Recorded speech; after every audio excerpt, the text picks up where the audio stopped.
Hello Zwifters, and welcome back to another racing video. This is stage 3 of the Crit Club, and today I'm going to be talking about cheating. Let's get into it.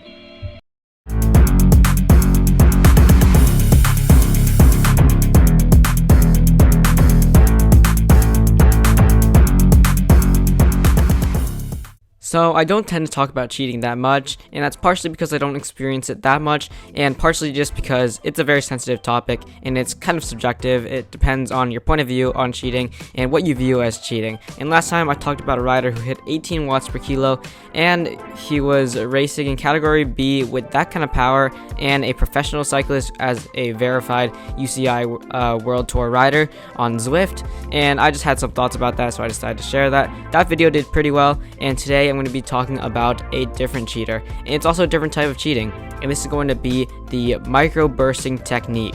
And some of you might have already noticed it, and it is that rider right there next to me. You can see surging up to 6.7 watts per kilo, P.R, and you could really tell by the Tron bike, like the rider is not subtle with it. You can tell when the rider's power drops to 0, you can see that the Tron bike completely loses its illumination, and then when he bursts up to a high wattage such as 6 to 7 watts per kilo, it lights back up a pretty bright color, and that's because he's pushing hard, and that's because he's going fast. We're going to be talking about how that affects the race, and what microbursting actually is, and all about how this is cheating in this scenario. So I'm not someone who knows a whole lot about sticky watts versus microbursts, and I've kind of found that when someone's using sticky watts, they're often kind of using sticky watts and microbursts because it is a small burst of power, and the sticky watts allow them to kind of just use that power and like have it sustain it for a few seconds, so that you don't have to pedal for a bit, and then you can just glide, and then you can just surge again, and then glide, surge again.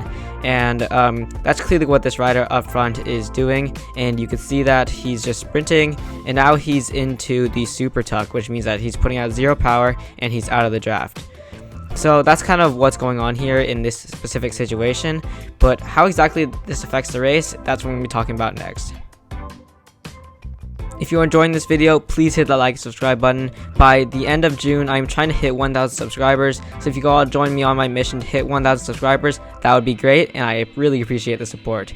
As usual, I'll also go into an analysis format towards the end of this video as we near the finish, but for now, we're going to be sticking to the topic of cheating. If you'd like to skip to the analysis part, you can use the chapters below.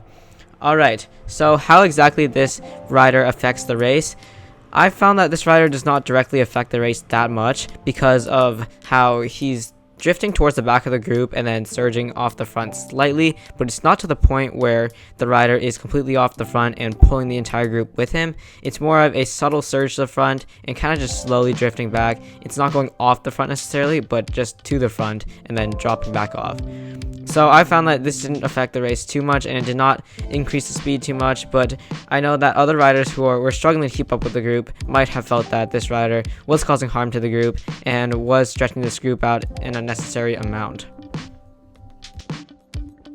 So while the rider was cheating, there's nothing we can really do about it. That's kind of just how people are, and the important thing is just moving on from that and knowing that it is going to be okay if someone is cheating. That's kind of just the reality of Zwift racing, and that's what comes with it when you sign up for a Zwift race. You'll know that there likely is going to be a cheater in the race. So that's one of the important things, is that a lot of riders get worked up about this one cheater who's completely ruining the race, but the truth is there's nothing you can do about it. Reporting it to Zwift, yes, that'll kind of do something, but there are tons of cheaters out there. It's not just this one rider who's ruining every single race. It's multiple riders who are kind of just in it, and once they start cheating, it's hard for them to stop, and it's kind of just something that riders happen to get addicted to, and they just keep doing over and over again, and the only person they're really cheating is themselves. That's the important thing to know about this. So now I'm going to talk about whether this formula or usage of microbursting slash sticky watts is really a good strategy. And the reason why I talk about this is because some riders, I've seen this a lot on forums. This is a topic that's very sensitive, and a lot of riders tend to talk about the whole situation with microbursting and sticky watts.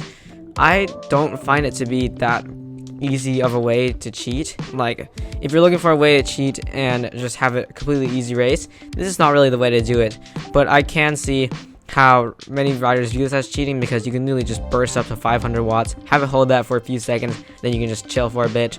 But then again, you are putting in surges, which I find drains my legs personally a lot more than just holding a steady power. So is it really worth it in the end? That kind of all depends on what kind of rider you are, if you're used to it versus if you're not used to it. So if I were to just all of a sudden start microbursting to try to cheat, it would probably be pretty hard on my body and pretty hard on my legs compared to if I were to just sit in with the group and draft smart and play the game well.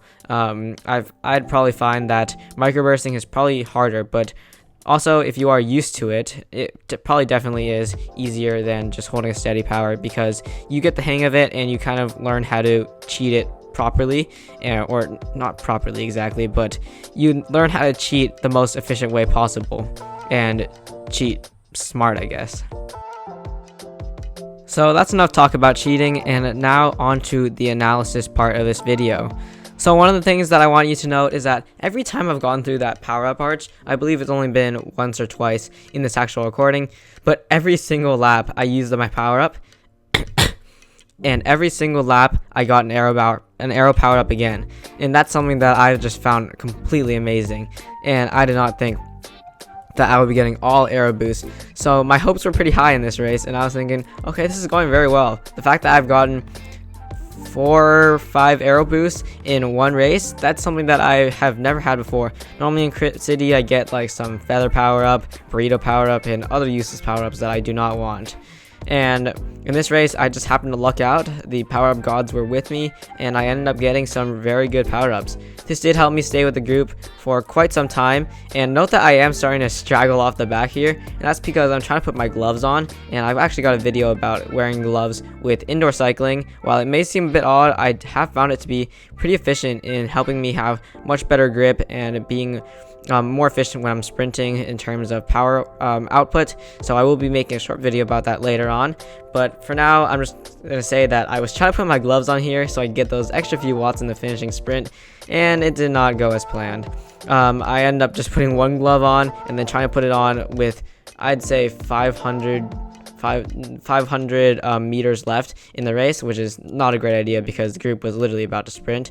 And you can see that everyone here has pretty much left me in the dust, and I know that these riders might not bring me back to the group. While I am hopeful that they will put in a surge, I know that it's not going to be enough, so I have to sprint here and really push past this rider right here, S. Rodriguez from Wahoo Lake Hole, so I can get back into the group and be successfully in the group in the final 0.7 miles of this race. You can see that Rodriguez does get back into the group, and you can also see that big power surge that I put in there.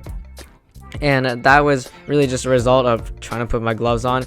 Is it really worth having some extra few watts in the finishing sprint? No, because my legs were completely dead after this.